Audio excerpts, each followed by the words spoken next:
Essa coisa fica de pé, a gente está iniciando então, vamos fazer uma oração.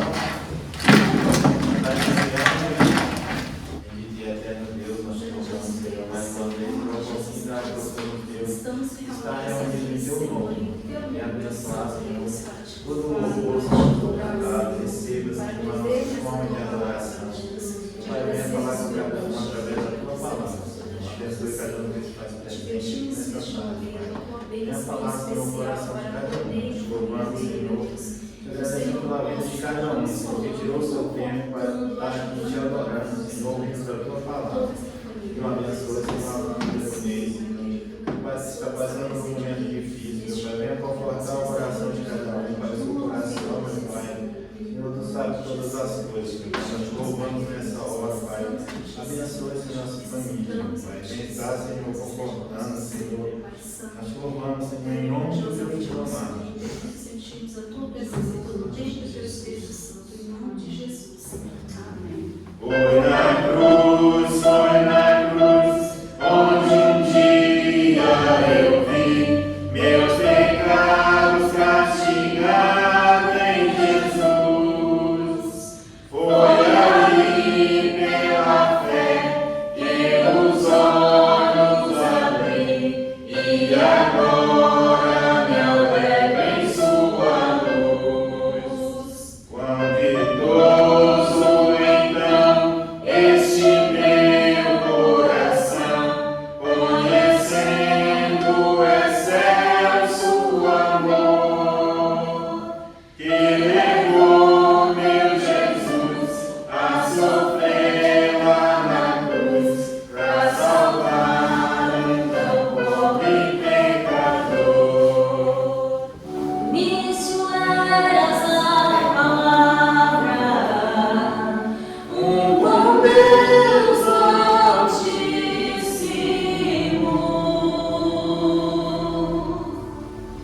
mistério de sua glória, Cristo em ti se revelou. Ó, quão lindo esse nome é! Ó, quão lindo esse nome é! O nome de Jesus, meu Rei. Ó, quão lindo esse nome é! Maior que tudo ele é.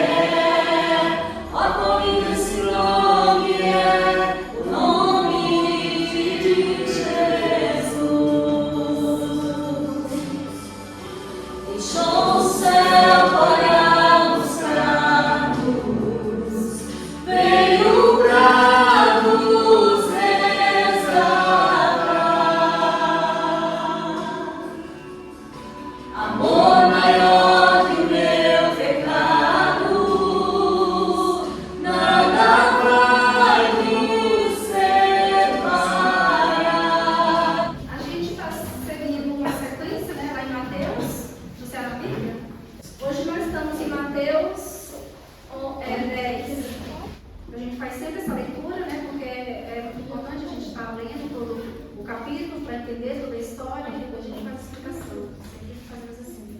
Então, nós vimos desde o início aqui em Mateus, desde a genealogia, o nascimento de Jesus, aquelas instruções todas que nós passamos, o batismo de Jesus, o sermão do monte, lá no 5, onde o Senhor Jesus deu todas as instruções para os discípulos, para aqueles que querem assumir o compromisso com Cristo, para aqueles que seguem a Cristo. Então, ele deixou toda a instrução, toda a orientação para eles e para todos nós também, até nos dias de hoje. Então, eu sempre digo assim que a Bíblia tem toda a explicação, né, para nós, para a nossa vida, para nós seguir a forma como a gente seguir, a forma como a gente viver aqui nessa terra, viver um com o outro, viver em família, viver como crentes, né, como cristãos, como pessoas que realmente aceitam a Cristo na sua vida e querem ter um compromisso com Ele, porque não é só falar que eu já tenho Deus na minha vida,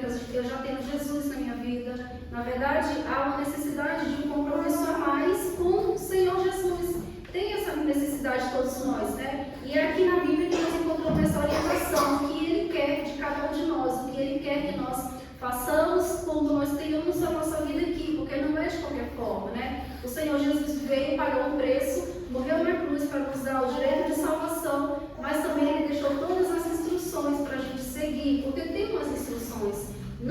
como a gente viver de qualquer forma aqui nessa terra, neste mundo, né? O Senhor deixou todas as instruções e é na Bíblia que a gente encontra ela. Por isso que nessas reuniões familiares, nesses cultos familiares, a gente está seguindo sempre uma sequência, né? Começou desde o primeiro e estamos seguindo uma sequência. Tivemos uma pausa ali alguns dias, né, em dezembro, mas graças a Deus agora vamos continuar. Algumas vezes a gente consegue fazer todo sábado, porque isso é muito bom. Fortalece a vida espiritual da gente, dá ânimo para a gente querer prosseguir firme com o Senhor Jesus, dá ânimo para a gente querer mais da parte de Deus para a nossa vida, né? Porque Deus não nos colocou aqui, como eu sempre falo para vocês, para viver uma vida de sofrimento, uma vida de tristeza, de doenças, de derrota, não. Todos nós temos uma missão, temos um compromisso a cumprir da parte de Deus, e também o Senhor nos colocou aqui para vivermos em paz, viver harmonia, viver feliz também, além do compromisso de levar a sua mensagem, levar a sua palavra para as demais pessoas também, porque Ele quer salvar todos, e para isso, todos nós que já temos conhecimento dEle, da parte dEle, temos que transmitir e passar para as outras pessoas também. Então, e aí nós chegamos na parte que temos milagres, que teve as curas. Então ele vem dando todas essas orientações para os seus discípulos, para todos nós que o seguimos. E aqui no 10, ele vem dar essa missão para eles, informando o que eles deveriam fazer a partir de agora. Então, eles começariam a trabalhar para o reino de Deus, para a glória de Deus. E aqui ele vem e orienta, ele fala o nome dos 12, como já foi lido aqui, o nome deles que iriam estar trabalhando, que iriam estar falando, e aí ordena, dá a missão para eles. Lá no 5, Jesus enviou esses 12 e lhes ordenou, dizendo: pelo caminho dos gentios não ireis, nem em cidade dos samaritanos entreis, porque naquela época ainda não era para eles sair daquela região ali do povo de Deus, que era considerado o povo de Deus, que eram os israelitas, não era para sair, igual depois da morte e ressurreição de Jesus, que era para todo mundo, né? Para eles ir por todo mundo para levar a palavra do Evangelho, para alcançar todos. Mas naquele primeiro momento era para eles ficarem ali e levar a palavra para eles próprios dali, porque tinha que cumprir um propósito da parte de Deus na vida de cada um deles. Lá no 6 fala assim: mas e diante as ovelhas perdidas da casa de Israel, novamente ainda afirmando, né? Primeiro vá para esses. Tudo teve um propósito, porque depois a gente vê lá na frente que eles próprios rejeitaram a Cristo. Então, a primeira palavra foi para eles, eles próprios rejeitaram. E aí se expandiu para todos aqueles, todos nós, graças a Deus, para todos nós depois. Indo pregar, dizendo: o reino dos céus é chegado. Então vocês imaginam, naquela época de Jesus, ele já falava que o reino dos céus era chegado, na época dele. Imagina hoje em dia, mais de 2000 anos depois. Então agora mesmo é que está próximo a vinda dele, porque ele virá novamente para buscar aqueles que assumiram o compromisso com o Senhor Jesus, aqueles que verdadeiramente entregaram a sua vida e vivem uma vida aqui separada para a glória de Deus. Então ele vai voltar para buscar esse povo. Então, naquela época ele já falava, né? Pregar dizendo: o reino dos céus está chegado, e mais agora, e está mais próximo ainda.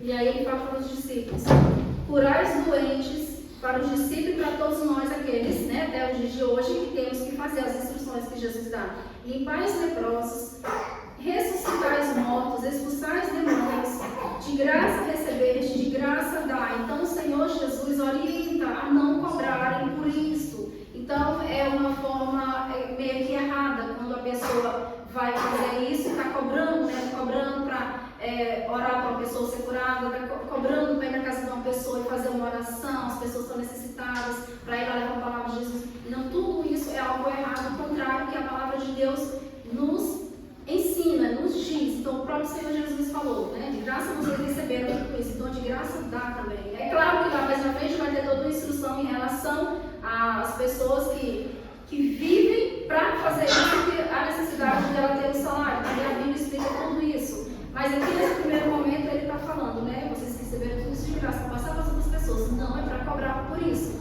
Então, em qualquer lugar no mundo que vocês vejam esse tipo de acontecimento, eu falo assim porque existe. Nos dias atuais, tudo está ficando mais complicado, mais difícil. Quanto mais aproxima-se a volta de Jesus, mais as coisas ficam estranhas por todos os lados, todas as religiões, né? Então, esse tipo de coisa também a gente já vê acontecer, pessoas que querem cobrar por tudo isso, né? Então, isso é um risco muito grande. Já orientando para vocês ter esse tipo de orientação, ele fala: não possuais ouro, nem prata, nem cobre em suas bolsas. Então, ele está orientando ele em relação a isso. Nem alforjes para o caminho, nem duas túnicas, nem sandálias, nem bordão, porque o operário é digno do seu alimento.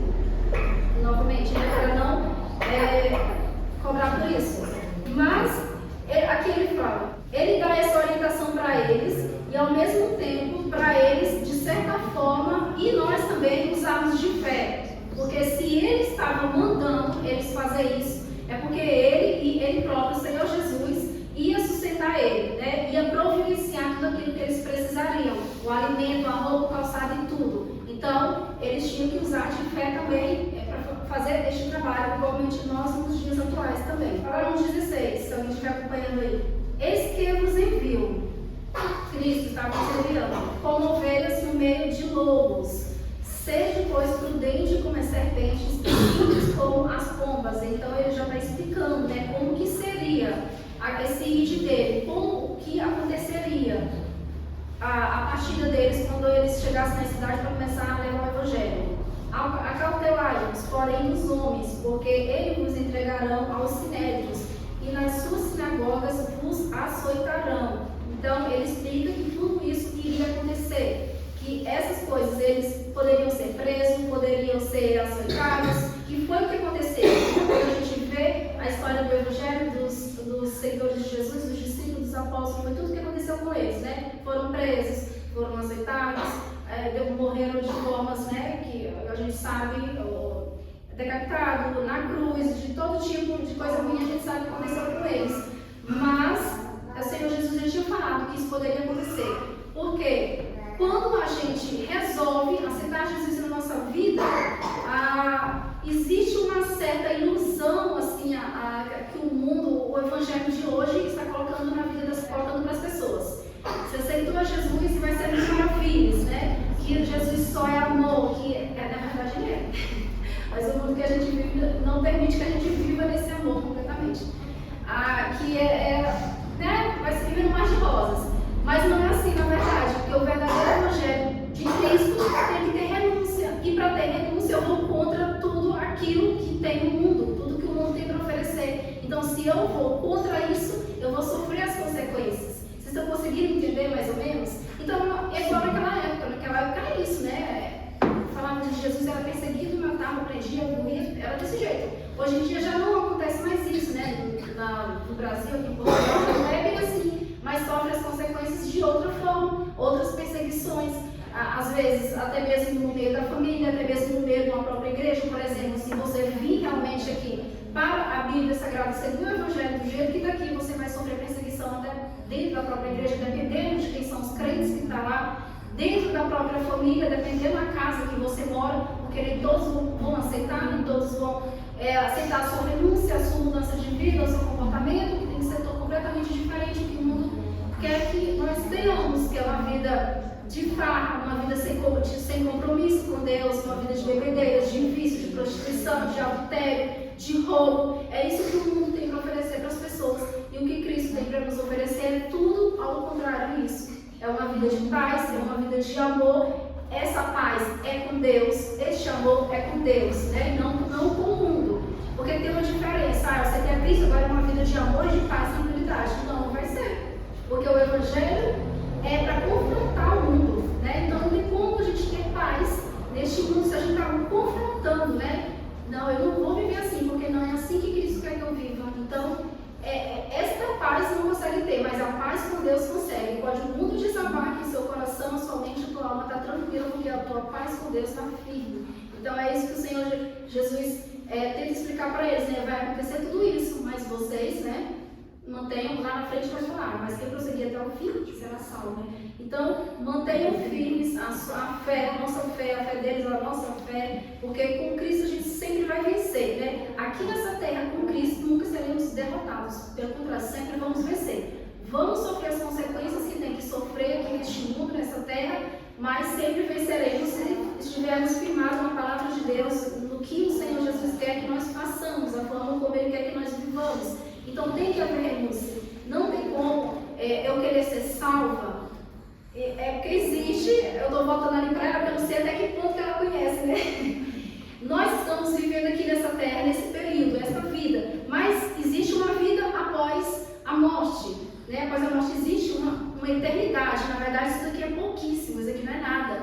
Tem até um filme que eu gosto de ver lá direto, né? O Paulo, eu não procurei saber se isso está lá na Bíblia, né? que ele dá um exemplo, um cabo de água na mão e fala, só que se eu pegar uma água aqui na minha mão, ela vai escorrer tudo pelos dedos, de um lado para o outro, vai escorrendo, né? Aí ele fala, essa daqui é a nossa vida, essa vida que nós estamos vivendo aqui.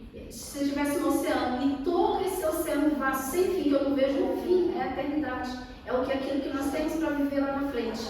Aí, a gente tem que pensar, o que eu estou fazendo então para essa eternidade? Porque às vezes a gente está só aqui, ó, agarrado aqui, só que a vida está ali acabando, rapidinho não vai acabar, que é pouco, né? É pouco. E o que eu estou fazendo lá para essa eternidade? Eu só estou fazendo para cá, eu só estou ajuntando para cá, né? Tudo que eu faço é só para esse bocadinho aqui, essa vidinha que pouquinho que vai acabar, que é tão rápida. Então a gente tem que sempre pensar nisso, né? O que eu estou fazendo? Porque a eternidade não vai ter fim, é uma vida eterna, só que é uma vida eterna com Deus, no céu, ou a nossa alma vai se perder, vai para o inferno, porque existe o céu, existe o inferno, existe Deus, existe o diabo, né? Deus quer nos salvar, quer nos dar vida eterna, e o inimigo de Deus quer derrotar as pessoas. Por quê? Porque ele já está derrotado, então quanto mais pessoas ele levar com ele, vai ser melhor para ele, né? Então é isso que ele quer, destruir aquilo que Deus fez, que Deus ama tanto, que somos nós. Por isso que o Senhor Jesus veio aqui, que Deus veio aqui pessoalmente para nos salvar, para nos dar oportunidade de salvação, né? Pessoalmente ele esteve aqui, sofreu morte de cruz, sofreu, bateram nele, todos vocês sabem a história, né, que aconteceu. Então passou por amor, gente, né, para nos dar essa oportunidade de salvação, a partir do momento que a gente crê nele, crê no seu nome, crê que ele veio, morreu, ressuscitou para me salvar, a partir do momento que eu procuro fazer aquilo que a Bíblia quer que eu faça, aquilo que o Senhor Jesus deixou, olha, faça isso. Mas devemos sempre lembrar também do exemplo, como foi cantado aqui nessa música, se isso não for amor, do momento que fala ali do ladrão ali na cruz. Porque Deus é tão maravilhoso que até no último momento, né, essa pessoa lembrou ali do Senhor Jesus, pediu socorro, misericórdia, é salva também, né? Que às vezes a gente coloca isso na nossa cabeça, que eu tenho que passar uma vida inteira, né, e tal. Claro que isso é o melhor para nós ficarmos com a consciência tranquila, uma vida em paz com Deus. Mas mesmo no último momento, se nós pedimos misericórdia e socorro para o Senhor, se arrepender dos nossos pecados, o Senhor também nos salva, porque o amor dele é imenso por cada um de nós. Mas a partir do momento que passamos para a eternidade, aí já não tem jeito. Então nós temos que resolver isso aqui, agora, enquanto nós temos essa oportunidade. E pela misericórdia de Deus, ele sempre vai dar essa oportunidade para todas as pessoas. Então, o Senhor Jesus vai em forma, vão ser perseguidos, mas vocês precisam levar a mensagem para as outras pessoas para que sejam salvas. Depois, claro, da morte e ressurreição dele, o tempo que ele determinou para ser, que até então aqui era só para os povos lá de Israel mesmo. E aí ele fala nos 18, e sereis conduzido à presença de governadores, falando ainda das perseguições que sofreriam, por causa de mim, para lhes servir testemunhos a eles e os gentios. Mas quando vos entregarem, não vos preocupeis como que a vez de falar, porque naquele momento vos será dado que a vez de falar. Então, o Senhor explica em relação a essa questão. Quando vocês forem entregues lá, não se preocupem com o que vocês vão falar, porque Ele vai dar a sabedoria para eles falarem lá neste momento. Então, isso é o que Ele quer para cada um de nós, né? Que nós levamos a sua palavra, independentemente de onde estiver. Então, Ele fala, se você for falar minha palavra, falar dele para as demais pessoas, Ele vai dar orientação e vai te ajudar e instruir. Vocês já passaram algum momento assim, todos que já tiveram um relacionamento, um compromisso com o Senhor Jesus, já passaram por essa oportunidade de estar com uma pessoa e falar de Jesus para uma outra pessoa? Às vezes você já até se surpreendeu, nossa, como que eu consegui falar tudo isso? Alguém já passou por isso? Deus sempre vai dar orientação e capacitação para você saber passar isso para os outros também. Lá no 26. Portanto, não os temais. Ele está falando dessas perseguições que Deus sofreu. Porque nada há encoberto que não haja de revelar-se, nem oculto que não haja de saber-se. O que vos digo em trevas, dizei em luz, e o que escutais ao ouvido, pregai sobre os telhados, para anunciar para todas as pessoas, né? Todos precisam de ouvir. Deixa eu pular lá para frente. Que aqui ele está falando, né, das perseguições que ele ia sofrer até dentro as pessoas, quando você com Cristo, sofrem até dentro da própria casa, dentro da própria família, às vezes dentro da própria igreja, como eu já falei com vocês. Então tudo isso ele já orientou que iria acontecer, né, para não se assustarem, para não se entristecerem, para não desanimarem, porque tudo isso ia acontecer. E na verdade aconteceu com o próprio Senhor Jesus. Porque aquilo que ele disse, primeiro a mensagem tem que ser para o meu povo, né? Para a casa de Israel. Mas esse próprio povo o rejeitou, o condenou e o matou. Então, se o próprio Senhor Jesus passou por isso, então, consequentemente, nós, aqueles que o aceitamos, que seguimos e trabalhamos para eles, também vamos passar por momentos assim. Mas vale passar por tudo isso e perseverar firme e forte até o fim, porque a vitória é certa. E como eu dei o exemplo, né?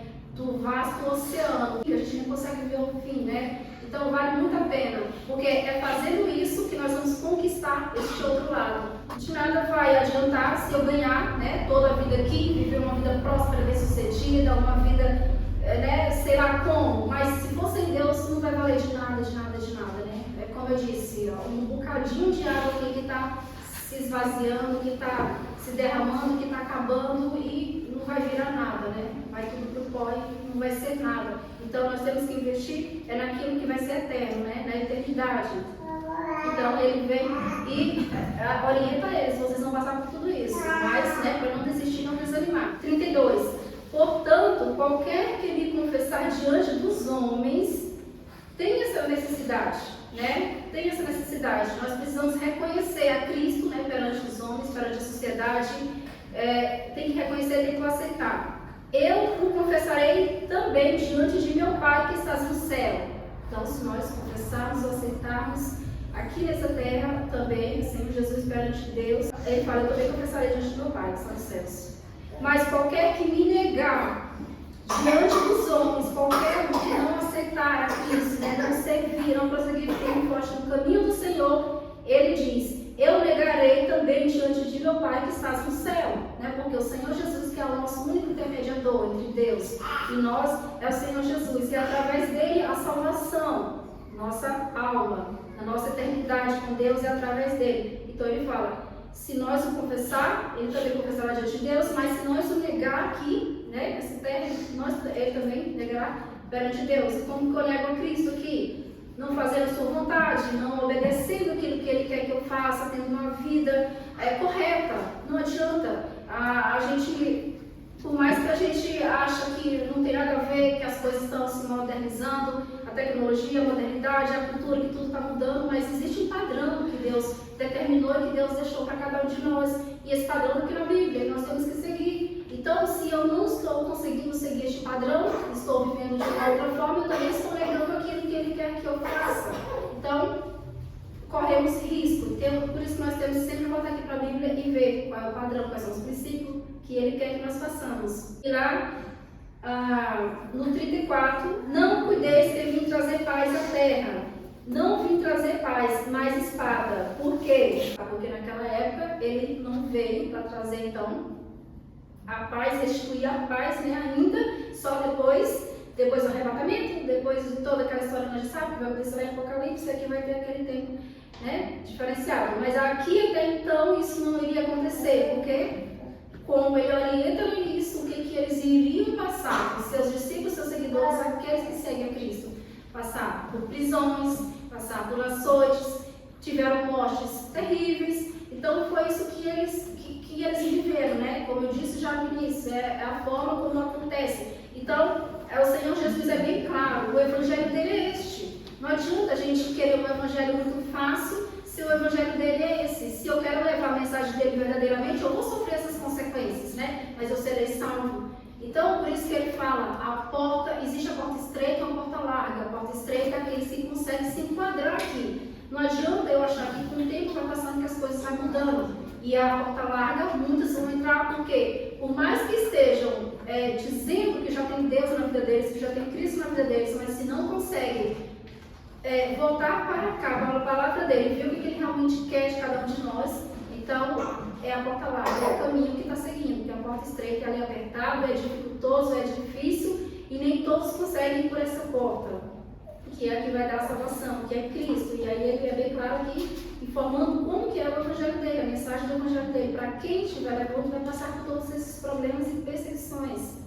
Ele orienta isso para os discípulos, mas garantindo a paz com Deus, garantindo uma vida tranquila com Deus, garantindo a salvação eterna, garantindo tudo aquilo que nós necessitamos também para viver de uma forma boa aqui nesta terra. O que é diferente de quando a pessoa fala assim, a vitória próxima, bem-sucedida, tá, já pensa, né? Um monte de dinheiro, ganha um dinheiro, você é rico, você é bem-sucedido e tal. Já pensa nisso, né? Mas não, é uma paz de espírito, uma tranquilidade de espírito, uma vez que seja uma vida humilde, uma vida simples. E lá no 36, ele fala também, eu já até expliquei isso para vocês. Assim os inimigos do homem serão seus familiares, da própria família. Naquela época era mais terrível, né? Quando alguém aceitava Jesus, era entregue para as autoridades, era preso, era morto. Hoje em dia já não acontece isso, mas há inimizades, há intriga, há revoltas, há confusões, dependendo de qual casa que é, de qual lar que é, de qual família que é. Então isso ainda acontece nos dias de hoje, por mais que seja muito diferente, mas ainda acontece. Sempre lembrar e nos atentar, quando estiver tudo muito bem, tudo muito perfeito, a gente tem que tomar cuidado, porque tem algo de errado. No Evangelho de Jesus é assim, né? Nossa, tá uma maravilha, você tem Jesus, eu tô na igreja, a igreja é uma bênção, está crescendo, tá um monte de gente, o negócio está prosperando, né? Não luta nenhuma, problema nenhum. Tem alguma coisa de errado. Desconfio que tem alguma coisa de errado, né? Por quê? Porque existe o diabo que está aqui nessa terra, né? Ele está dominando essa terra. Não porque Deus perdeu o controle, mas porque Deus autorizou, né, ele fazer isso. Porque o próprio homem, né? Por causa do pecado do próprio homem. Então, enquanto ele estiver aqui nessa terra, tentando, atormentando aqueles que verdadeiramente estão corretos na palavra de Deus, no Evangelho de Jesus, então vai sofrer ali alguma coisa, alguma consequência, alguma luta, alguma perseguição, mas sempre vai vencer com Cristo, né? Tem que sempre vocês se lembrarem disso, o Senhor Jesus sempre vai vencer em todas as áreas, e isso é certo, e a vida eterna é garantido também. 38, e que não tomar a sua cruz, não segue após mim, não é digno de mim. E o que é a cruz? Quando a gente fala em cruz, né? Não é essa bonitinha que põe no pescoço levezinha, né? Que ninguém sente. É algo mesmo pesado, né? É algo sofrido. Foi aquilo que ele carregou, né? Ele carregou uma cruz lá pesada e sofrida. Tanto é que no decorrer do caminho alguém foi lá para ajudar ele também. Vocês lembram da história? Teve uma pessoa que foi lá e ajudou ele no fim, levou até lá. Então, e quem não toma sua cruz, ou seja, né, nós temos que assumir esse compromisso, né? Nós temos que, na realidade foi o que aconteceu lá no início. Eles estavam em uma arena, nega Cristo, se negar Cristo vive, né? Se professar a fé em Cristo é morto ali naquela hora. O que eles fizeram? Aquele povo não negaram de jeito nenhum, e muitos eram mortos ali naquele momento. A igreja primitiva, no caso que eu estou falando aqui, muito no início, né? Muito no início. E agora, hoje em dia, nós não passamos por isso. Não existe ninguém aqui que vai matar alguém que se converter, né? Você já Jesus. Assim, claramente. Mas o próprio mundo mata o crente, né? O próprio crente, as próprias pessoas que acreditam em Cristo. E aí a gente está aceitando aos pouquinhos, então a gente tem que tomar muito cuidado com isso também. Porque às vezes nós podemos estar iludidos, né? Tá tudo bem, né? Na comissão muito leve, não sei o quê, mas aos poucos também já está sendo morto. Isso a gente tem que tomar muito cuidado com isso, muita atenção. Naquela época, eu falei para quem? Acho que foi para pastor, não sei se foi para pastor. Eu falei esses dias para alguém. Nós vivíamos na época mais perigosa. Aquela época era, aceitou Cristo, matava, morria e prendia. Mas morria salvo no mesmo instante. Agora, hoje em dia, é a época das facilidades, né? Quase o mundo inteiro aceitou Jesus. Mas essa facilidade é tão grande que o Evangelho foi corrompido já de uma certa forma, né? Então, muita multidão ali que está ali professando uma fé em Cristo, mas está sendo morta espiritualmente. E é por isso que eu falo assim, a época mais perigosa é essa